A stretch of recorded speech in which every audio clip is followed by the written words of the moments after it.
әділетсіздердің Құдайдың патшалығынан орын алмайтынын білмейсіңдер ме деп киелі кітап бізге бүгін сұрақ қойып тұр.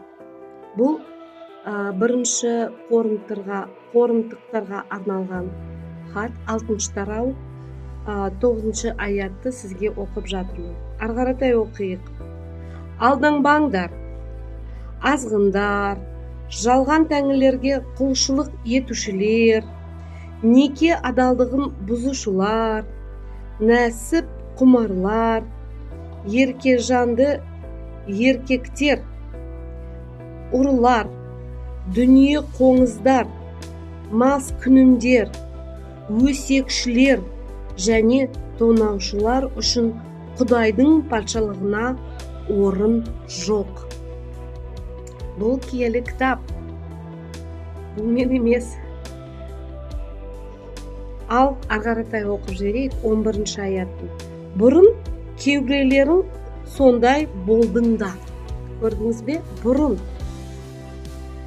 Алайда сендер күнәдан тазардыңдар. Енді иеміз Иса Мәсіхтің атына сыйынып, Құдайымыздың рухы арқылы оның қасиетті халқы болып ақталдыңдар.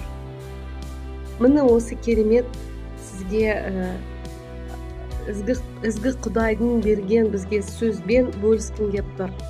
Мына жерде көріп тұрсыз, біз ол айтады, оның қасиетті халқы болып ақталдыңдар.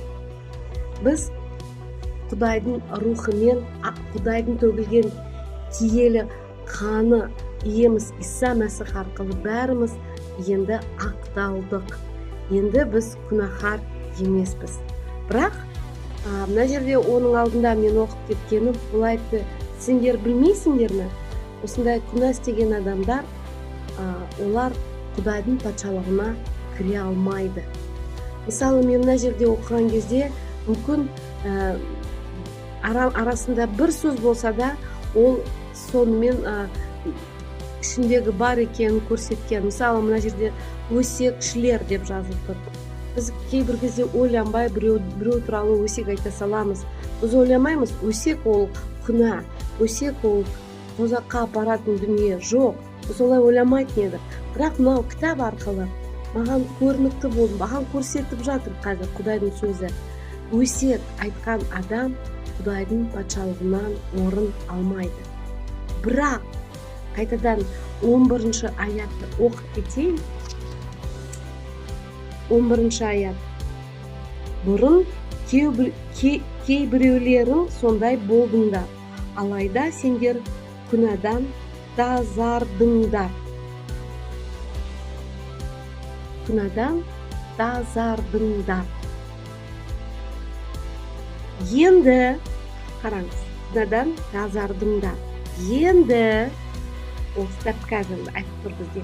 Енді, иеміз Иса Мәсіхтің атына сыйынып, Құдайымыздың рухы арқылы оның қасиетті халқы болып ақталдыңдар.